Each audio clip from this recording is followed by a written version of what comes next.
সুপ্রভাত, নমস্কার বন্ধুরা। আশা করি সকলে খুব ভালো আছেন। সকলকে আরও একবার আর্ট পাঠশালা বাই মোনালিসাতে স্বাগত। আমি মোনালিসা। আজকে আপনাদের জন্য নিয়ে এসেছি দুর্গাপুজোর স্পেশাল কালারফুল টোটে ব্যাগের উপরে হ্যান্ড প্রিন্টের দারুণ একটা ফেব্রিক কাজ।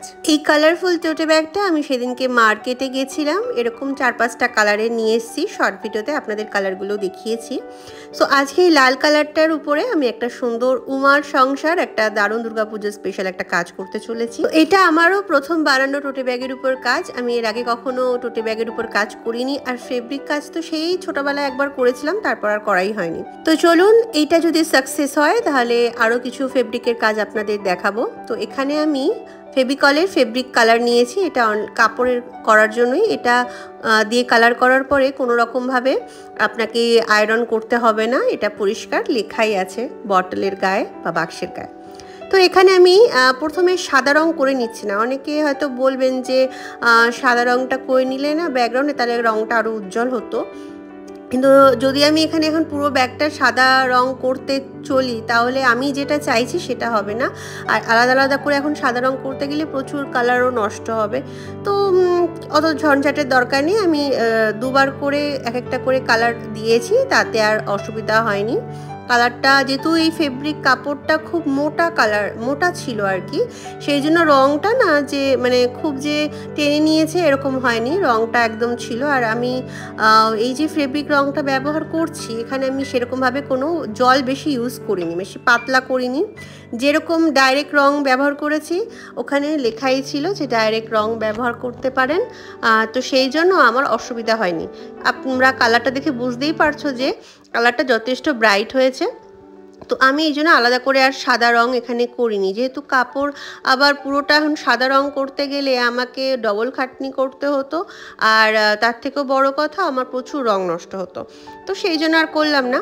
তো দেখো, প্রথমে আমি দুর্গা ঠাকুরকে আঁকছি। তো তারপরে এক এক করে দুর্গা ঠাকুরের শাড়িটা বেশ কলকা দিয়ে আমি একটা কাজ করছি, কারণ নাহলে শাড়িটা খুব সিম্পল লাগছিল। তো প্রথমে আমি যেহেতু লাল কালার, তো প্রথমে একটু যে কালারটা আমি করেছিলাম শাড়ির কালারটা একটু ডার্ক হয়ে গেছিলো, তো তাই আমি আবার হোয়াইট কালার মিশিয়ে একটু লাইট পিঙ্ক করেছি।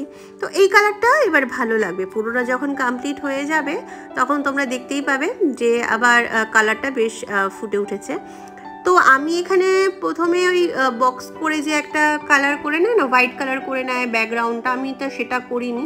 তো আমি চেয়েছি যে লাল কালারের ব্যাগটাই থাকবে, উপর থেকে আমি এই ক্যারেক্টারগুলোকে ফুটিয়ে তুলবো লাল কালারের উপরে। তো কালারটাকে আমি আর চেঞ্জ করিনি, ব্যাকগ্রাউন্ড কালারটা। তো দেখো, এক এক করে করে আমি এখানে যে চুলের রং করছি, আমি কিন্তু আলাদা করে কোনো রকমভাবে জল ব্যবহারই করিনি। মানে জাস্ট তুলিটাকে একটু জলে ভিজিয়ে নিতে হয়, তুলিটা তো ধুতে হয়। আমি এক একবার এক এক রকম কালার করছি, তো সেই জন্যই আমি তুলিটাকে জাস্ট হালকা হালকা করে ধুয়ে নিচ্ছি ভালো করে, আর একটার পর একটা রং করে যাচ্ছি।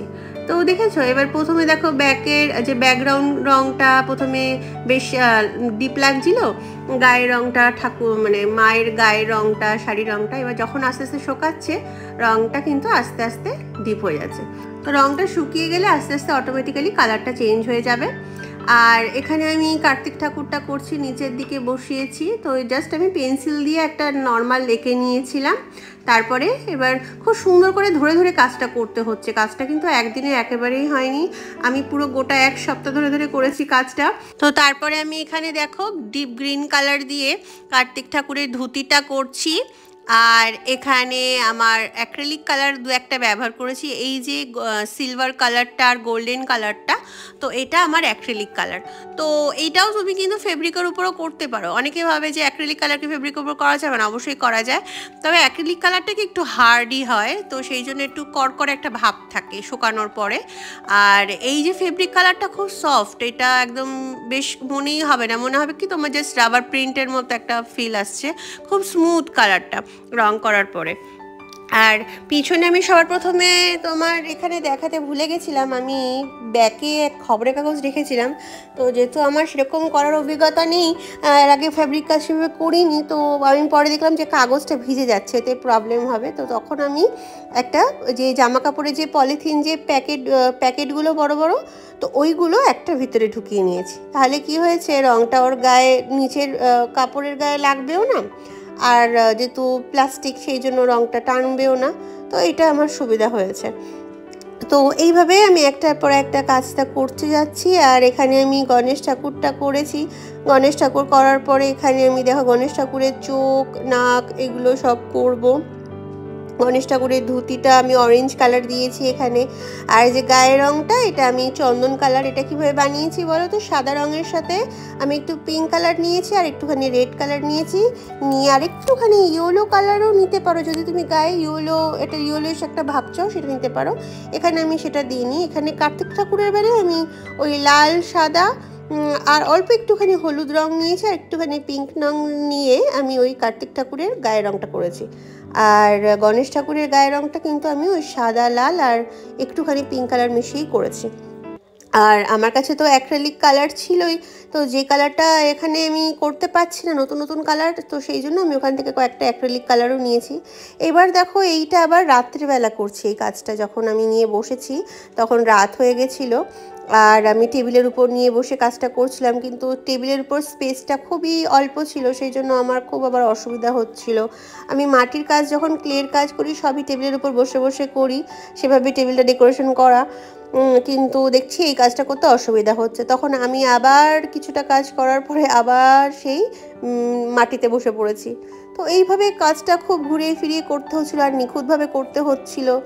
আর আমার যেটা মনে হলো যে ফেব্রিকের কাজ করা কিন্তু খুব ধৈর্যের ব্যাপার, কারণ একবার রং করলে হয় না, ডবল ডবল এক সময় ডবল কোট করতে হয়, তারপরে খুব সাবধানে কাজ করতে হয়, কারণ একটুখানি এদিক ওদিক হয়ে গেলেই ব্যাস পুরোটাই একেবারে ম্যাচেকার। তখন সেটাকে ঠিক করা, এরকম একবার কিন্তু আমার সাথেই কাজটা করতে গিয়ে হয়েছে জানো তো, মানে কালো রং আমার লাল ব্যাগের উপরে লেগে গেছে। তারপরে আমি কি করব, ভাগ্যিস ওখানটা আমার ব্যাকগ্রাউন্ডের কাজ করার ছিল, তো সেই জন্য আমি ওই জায়গাটা আবার সাদা রং দিয়ে আর লাল রং দিয়ে ওটাকে প্রথমে কালো রংটাকে ঢেকে দিয়ে তারপরে আবার অন্য কালার করে দিয়েছি, তাই আর এখানে অতটা বোঝা যায়নি। লাস্টে তোমরা দেখতেই পাবে কাজটা কখন আমার এরকম হঠাৎ করে কালো রংটা পড়ে গেছিলো। আমি তো খুব ঘাবড়ে গেছিলাম, তারপরে ভাবলাম যে না, ঠিক তো করতেই হবে। তো এই দেখো এক এক করে আমি এখানে সরস্বতী, তারপরে লক্ষ্মী ঠাকুর সব করে ফেলছি।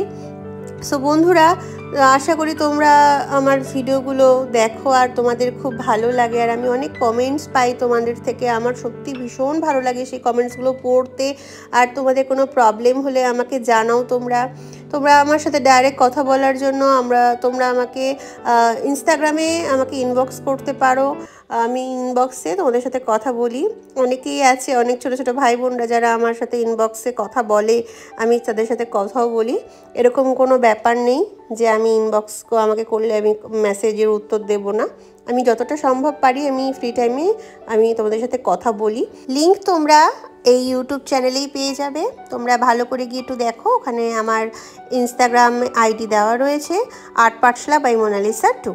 আর যদি তোমাদের আমার ভিডিও ভালো লাগে তাহলে অবশ্যই ভিডিওটা লাইক করে শেয়ার করতে ভুলো না, আর একটা অবশ্যই কমেন্টস করো। আর চ্যানেলে নতুন আসলে চ্যানেলটা সাবস্ক্রাইব করতে ভুলো না। সো বন্ধুরা, আজকে আমার টোটে ব্যাগের উপরে প্রথম আঁকাটা তোমাদের কেমন লাগলো দুর্গাপুজোর স্পেশাল। সো বন্ধুরা, আজকের জন্য এইটুকুই। আবার দেখা হচ্ছে নতুন একটা ভিডিও নিয়ে, ততক্ষণের জন্য সঙ্গে থেকো, ভালো থেকো, টাটা।